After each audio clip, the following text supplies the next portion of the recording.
LS computers YouTube சேனலுக்கு இது வரைக்கும் நீங்கள் சப்ஸ்கிரைப் பண்ணலன்னா சப்ஸ்கிரைப் பண்ணிக்கோங்க. கூட பக்கத்தில் இருக்க அந்த பெல் பட்டனையும் கிளிக் பண்ணிக்கோங்க. அப்போ தான் நம்மளோட லேட்டஸ்ட் வீடியோட அப்டேட்ஸ் எல்லாமே உங்களுக்கு கிடைக்கும். சரி, வாங்க இன்றைக்கி வீடியோக்குள்ளே போகலாம்.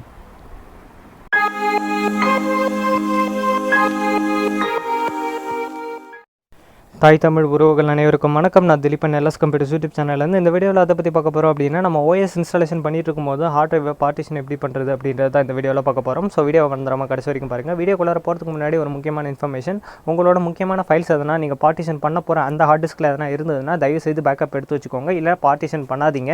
ஏன் அப்படின்னு பார்த்தீங்கன்னா, நீங்கள் பார்ட்டிஷன் பண்ணும்போது உங்களோட ஃபைல்ஸ் எல்லாமே டெலீட் ஆயிரும். அதுக்காக தான் சொல்கிறேன். ஓகே, பார்ட்டிஷன் என்னன்றதை பார்க்கலாம். புதுசாக நம்மளோட கம்ப்யூட்டரில் சி டிரைவர், டி டிரைவர், இ டிரைவர் எல்லாத்தையும் வந்து என்னென்ன கெப்பாசிட்டியில் வேணும் அப்படின்னு நம்ம தேர்வு பண்ணி பிரிக்கிறதுக்கு பேர் தான் வந்து பார்ட்டிஷன்.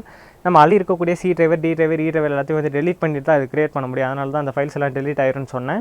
ஓகே, நம்ம இப்போ பார்ட்டிஷன் பண்ணுற பேஜுக்கு போயிடலாம். ஓஎஸ் இன்ஸ்டாலேஷன் பண்ணிட்டு இருக்கும்போது இந்த மாதிரியான ஒரு பேஜ் வரும். இந்த பேஜில் தான் வந்து உங்களோட பார்ட்டிஷன் பண்ண போகிற பேஜ். இதில் தான் வந்து பார்த்தீங்கன்னா பார்ட்டிஷன் 1, 2, 3, 4 அப்படின்னு சொல்லிட்டு உங்களோட சி டிரைவர், டி டிரைவர், இ டிரைவர் எல்லாத்தையுமே ஆல்ரெடி இருக்கக்கூடிய டிரைவர்ஸ் எல்லாருமே காட்டும். சரி, நீங்கள் ஃபஸ்ட்டு என்ன பண்ணணும்னா கீழே டிரைவர் ஆப்ஷன் அப்படின்னு சொல்லிட்டு ஒரு ஆப்ஷன் இருக்கும். அதை செலக்ட் பண்ணுங்கள். செலக்ட் பண்ணிங்கன்னா கீழே டெலிட் ஃபார்மேட் அப்படின்ற ஆப்ஷன்ஸ்லாம் வந்துடும். இதில் வந்து ஒரு டிரைவராக செலக்ட் பண்ணி நம்ம டெலிட் பண்ணோம். ஃபஸ்ட்டு டிரைவரை செலக்ட் பண்ணி கீழே டெலிட்ன்ற ஆப்ஷன் இருக்கும், அதை கொடுத்து டெலிட் பண்ணுங்கள். இப்போ அடுத்த டிரைவரை வந்து செலக்ட் பண்ணுங்கள். எல்லா டிரைவரையும் ஒன்று செலக்ட் பண்ணி கீழே டெலிட்ன்ற ஆப்ஷன் கொடுத்து ஓகே கொடுத்துருங்க. ஓகே கொடுத்த உடனே எல்லா ஃபைல்ஸும் வந்து டெலிட் ஆகிடும். டெலிட் ஆனதுக்கப்புறம் அன்அலோகேட்டட் ஸ்பேஸ் அப்படின்னு சொல்லிட்டு வந்திருக்கும். ஓகே, நம்ம இப்போ ஒன்று செலக்ட் பண்ணி எல்லாத்தையும் டெலிட் பண்ணிடலாம். இந்த ஹார்ட் டிஸ்க் வந்து பார்த்திங்கன்னா ஒரு 80 GB ஹார்ட் டிஸ்க்கு. இதில் வந்து 80 GB ஹார்ட் டிஸ்க்குன்றதுனால இதில் வந்து நம்ம கம்மியாக தான் பிரிக்க போகிறோம். ஸோ இப்போ வந்து எல்லாத்தையும் வந்து நான் இப்போ டெலிட் பண்ணிக்கிறேன். ஓகே, இப்போ எல்லாத்தையுமே டெலிட் பண்ணியாச்சு. டெலிட் பண்ண பிறகு அன்அலோகேட்டட் ஸ்பேஸ் அப்படின்னு சொல்லிட்டு டோட்டல் சைஸ் வந்து பார்த்திங்கன்னா 74.5 GB அப்படின்னு சொல்லிட்டு காட்டுது. இப்போ நம்ம புதுசாக சி டிரைவர் வந்து க்ரியேட் பண்ண போகிறோம். அதுக்காக ஒரு டிரைவர் க்ரியேட் பண்ண போகிறோம். அப்போ கீழே நியூ அப்படின்ற ஆப்ஷன் இருக்குது, அதை செலக்ட் பண்ணுங்கள். செலக்ட் பண்ணிங்கன்னா ஒரு பாக்ஸ் வந்து ஓப்பன் ஆகும் சைஸ்ன்னு போட்டு. இதில் வந்து மேலே இருக்க அந்த 74.5 GB தான் வந்து கிலோ பைட்ஸில், அதாவது கேபியில் காட்டியிருக்கு. மொத்தம் 5 டிஜிட்டில் இருக்கும். இல்லை இதுவே வந்து ஒரு 200 GB இருந்தால், 200 GB ஹார்ட் டிஸ்காக இருந்தால் 6 டிஜிட்டில் காட்டும். சரி, அது நீங்கள் ஒன்றும் பண்ண தேவையில்ல. இப்போ ஃபஸ்ட்டு டிரைவர் வந்து 20 GBக்கு நீங்கள் பிரிக்கணும் அப்படின்னா முதல்ல இருக்க அந்த 2 டிஜிட்டை வந்து டெலிட் பண்ணுங்கள். டெலிட் பண்ணிவிட்டு அந்த இடத்துல 20 அப்படின்னு போட்டுருங்க. இல்லை நீங்கள் 50ன்னு வேணும்னா முதல்ல இருக்க 2 டிஜிட்டை வந்து எடுத்துகிட்டு 50ன்னு போட்டுருணும். நான் இப்போ எனக்கு 20 GBன்றதுனால 20ன்னு கொடுத்து அப்ளை கொடுத்து ஓகே கொடுத்துட்றேன். ஓகே கொடுத்த உடனே உங்களுக்கு சுற்றிட்டு வந்து 20 GBக்கான ஹார்ட் டிரைவர் வந்து ஓப்பன் ஆயிரும். இப்போ பார்த்தீங்கன்னா எனக்கு பார்ட்டிஷன் 2 அப்படின்னு போட்டுட்டு 19.7 GBன்னு ஓப்பன் ஆயிருக்கு. மேலே சிஸ்டம் ரிசர்வ்னு ஒன்று இருக்கும்.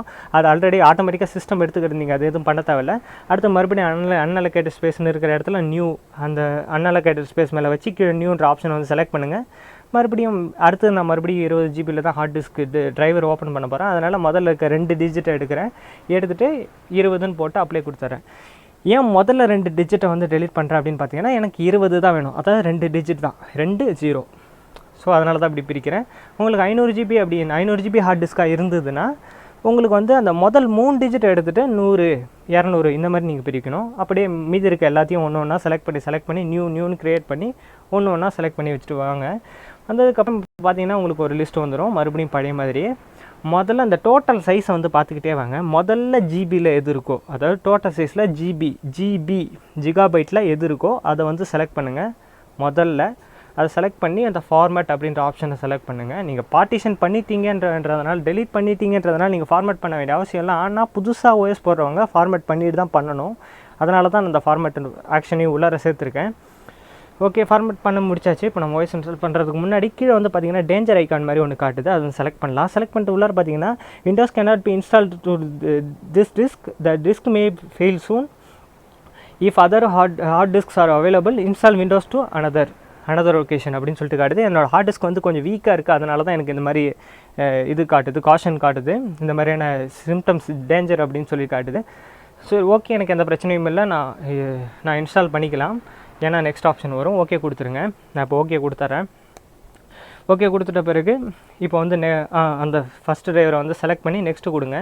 ஃபஸ்ட்டு ஜிபியில் இருக்கக்கூடிய அந்த டிரைவரை வந்து செலக்ட் பண்ணி நெக்ஸ்ட்டு கொடுத்தீங்கன்னா உங்களோட ஓஎஸ் இன்ஸ்டால் ஆக ஆரம்பிச்சிடும். ஓகே கைஸ், இந்த வீடியோவில் உங்களுக்கு பயனுள்ள தகவலை கொடுத்துருப்பா அப்படின்னு நம்புறேன். மேலும் அடுத்த வீடியோவில் உங்களை வந்து சந்திக்கிறேன். அது வரைக்கும் உங்களுக்கு இந்த வீடியோ பிடிச்சிருந்துச்சுன்னா மறக்காமல் லைக் பண்ணுங்கள், ஷேர் பண்ணுங்கள், கமெண்ட் பண்ணுங்கள். நம்மளோட சேனலுக்கு சப்ஸ்கிரைப் பண்ணுங்கள். Bye by.